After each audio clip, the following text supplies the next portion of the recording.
जब आपकी पुलिस की गोली का शिकार अगर ब्राह्मण होगा, राजपूत होगा, भूमिहार होगा, तो आप उसको नौकरी दीजिएगा। और अगर आपकी पुलिस की गोली का शिकार अगर दलित होगा, पिछड़ा होगा, मुसलमान होगा, तो आप उसको कहीं कुछ नहीं समझते। इसका मतलब वो जानवरों से भी बदतर है। तो ये सीधे तौर पे दिखा रहा है कि सम्राट चौधरी जो हैं सवर्णों के दबाव में हैं और वो आरएसएस से डर करके इस तरह के फैसले ले रहे हैं।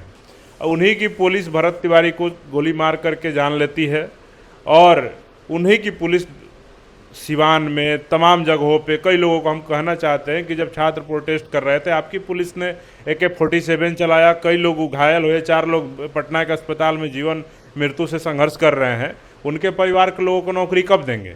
हमारा सवाल है कि रोहतास के जोगिया में जो चंदेश्वर चौधरी का अजीत तिवारी ने गोली मार करके हत्या किया, उसको आप नौकरी, उसके परिवार के लोगों को नौकरी कब देंगे? मेरा सवाल है कि अभी नालंदा जिले में सनी पासवान का, पिंटू पासवान का, सरवन पासवान का, अभी यहाँ पटना जिले में एक 7 साल की बच्ची के साथ दुष्कर्म हुआ, मोतिहारी में 11 साल की बच्ची के साथ दुष्कर्म हुआ। अगर वो सारे लोग दलित, उनका गलती यही है कि वो दलित पिछड़े समाज से आते हैं, तो आप उनको ना आर्थिक सहायता देना चाहते हैं, ना उनको सरकारी नौकरी देना चाहते हैं। तो ये सीधे तौर पे दिखा रहा है कि सम्राट चौधरी जो हैं भाजपा और आरएसएस के दबाव में, और भाजपा और आरएसएस में जो सवर्ण नेता हैं उनको खुश करने के लिए इस तरह के फैसले ले रहे हैं। लेकिन मुख्यमंत्री हैं तो संवैधानिक पद पर बैठे हैं, तो उनको किसी के साथ भेदभाव नहीं करना चाहिए, और सारे वर्ग के लोगों के साथ अगर किसी के साथ भी अन्याय हो रहा है तो उसके साथ बराबर न्याय करना चाहिए। लेकिन सम्राट चौधरी भी तो पिछड़े समाज से आते हैं और बोलते हैं कि बिहार में अगर अपराध होगा, हर मंच से बोलते हैं, हम बार बार ये बात कहीं भी जाते हैं तो बोलते हैं कि हर मंच से बोलते हैं कि अपराधियों का एक पैर नेपाल में रहेगा, नहीं तो एक पैर जेल में रहेगा, इस तरह का स्टेटमेंट देते हैं। और एक मंच से तो हम ये भी सुने थे कि कोई भी ऐसे कुशवाहा या किसी जाति का नाम लेकर बोले थे कि पिछड़ा का बेटा को छू देगा तो हम देख लेंगे, इस टाइप की बात बोलते रहते हैं। लेकिन अब कहाँ है, आज कहाँ है? सम्राट चौधरी बड़ी बड़ी बातें करते हैं। कभी बोलते हैं पिंडदान करवा देंगे, कभी बोलते हैं कि बुलडोजर चलवा देंगे, एनकाउंटर करा देंगे, अपराधी को भागना पड़ेगा, जेल में जाना पड़ेगा। लेकिन हम पूछना चाहते हैं कि आपका सारा कानून, सारा व्यवस्था, सारा सरकार की जो ताकत है वो दलितों पिछड़ों के ऊपर ही दिख रहा है। आप पिछड़े समुदाय से आते हुए भी अगर दलितों के, पिछड़ों के हत्याओं पे आप चुप हो जाते हैं, उस पर कोई आप मुआवजा की घोषणा नहीं करते हैं, आप उस पर सरकारी नौकरी की घोषणा नहीं करते हैं, तो ये सीधे तौर पे दिखा रहा है कि आपकी कुर्सी अभी सुरक्षित नहीं है, और आप अपनी कुर्सी को सुरक्षित करने के लिए आरएसएस के लोग आपका विरोध नहीं कर दे। चूँकि नीतीश कुमार जी भी अचेतावस्था में हैं, इसलिए आप सवर्ण समुदाय के लोगों को, आरएसएस की आइडियोलॉजी को आगे बढ़ाने के लिए इस तरह के फैसले ले रहे हैं।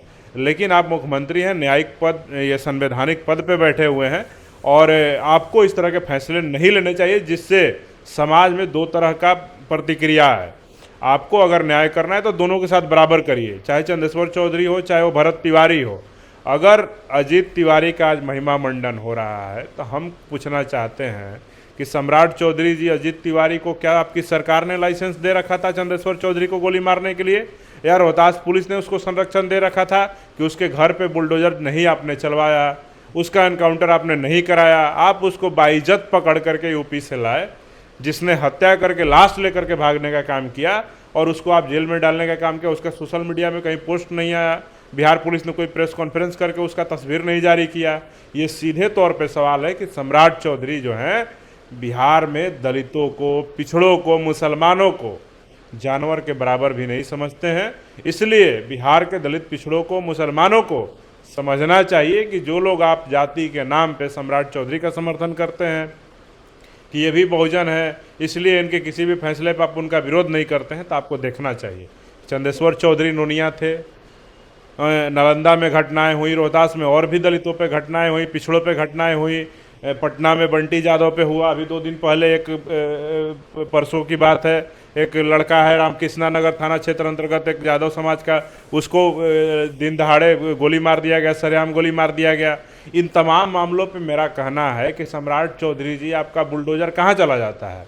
आपका एनकाउंटर कहाँ चला जाता है? आपका पिंडदान कहाँ चला जाता है? इन अपराधियों का एनकाउंटर कब कराइएगा? और ऐसे में सम्राट चौधरी अगर इस तरह की घटनाएं पे अगर प्रतिक्रिया नहीं दे रहे हैं, सिर्फ सवर्णों के मामले में प्रतिक्रिया दे रहे हैं, तो ये बहुजन समाज के लोग समझ रहे हैं। और जब अगला चुनाव आएगा तो उसका जवाब जरूर मिलेगा, मैं आपको लिख करके दे देता हूँ। सवर्णों को, ये आप बोले हैं कि सवर्णों को खुश करना चाहते हैं सम्राट चौधरी, आरएसएस के लोगों को खुश करना चाहते हैं, क्या कारण हो सकता है? कारण यही है कि इनका मुख्यमंत्री का कुर्सी तो अनुकंपा पे है। नीतीश कुमार जी के जिद पे ये मुख्यमंत्री बने हैं। भाजपा तो चाहती नहीं थी, आरएसएस तो चाहती नहीं थी। आप देखे होंगे जब ये मुख्यमंत्री का शपथ लिए थे, आज तक के इतिहास में भारतीय जनता पार्टी का मुख्यमंत्री बना हो और वहाँ पे उसके शपथ ग्रहण समारोह में प्रधानमंत्री, गृह मंत्री मौजूद नहीं हो, आरएसएस के बड़े नेता मौजूद नहीं हो, ये सीधे तौर पे दिखा रहा था कि नरेंद्र मोदी, अमित शाह और आरएसएस के लोग, मोहन भागवत नहीं चाह रहे थे कि सम्राट चौधरी मुख्यमंत्री बने। चूंकि नीतीश कुमार बिहार के मुख्यमंत्री थे और उन्होंने ही अपना कुर्सी देने की बात कही थी भाजपा के लोगों को, तो उन्होंने ही सम्राट चौधरी को इस कुर्सी पे बैठाने की जिद की थी। इसकी वजह से भाजपा के लोगों को मजबूर होना पड़ा इनको मुख्यमंत्री मानने के लिए, अन्यथा ये इनको नहीं मानते। दूसरी बात है कि आरएसएस के लोग अभी भी संतुष्ट नहीं हैं इनके मुख्यमंत्री बन जाने से, इसलिए ये देखिए इनके फैसले, मुख्यमंत्री बने। जो स्कूल जहाँ पे ना बेंच है, ना लाइब्रेरी है, ना लैब है, उस स्कूल को ये डिग्री कॉलेज बना रहे हैं और उसका भगवा से पेंट करा रहे हैं। ये क्या दिखाना चाहते हैं?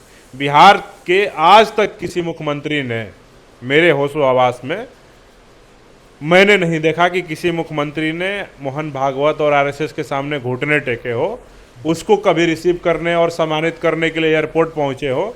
लेकिन पहले मुख्यमंत्री हैं घुटना टेक मुख्यमंत्री सम्राट चौधरी, जो बिहार के मुख्यमंत्री होते हुए भी, ये मोहन भागवत जब पहली बार बिहार आ रहा था तो मोहन भागवत को रिसीव करने ये पटना एयरपोर्ट पे गए। उस व्यक्ति को जिसने नफरत फैलाने का काम किया, जातीय विद्वेष फैलाने का काम किया, धार्मिक दंगे कराने का काम किया, उसको ये सम्मानित कर रहे हैं। तो इससे प्रतीत होता है कि ये आरएसएस से डरे हुए हैं और इनको लग रहा है कि मोहन भागवत के कहने पे मोदी जी हमको, अमित शाह जी हटा न दे मुख्यमंत्री के कुर्सी से, इसलिए सवर्णों के महिमा मंडन में, उनको खुश करने में ये लगे हुए हैं। कहीं ऐसा ना हो कि सवर्णों को खुश करने में इधर पिछड़ों का वोट खिसक जाए?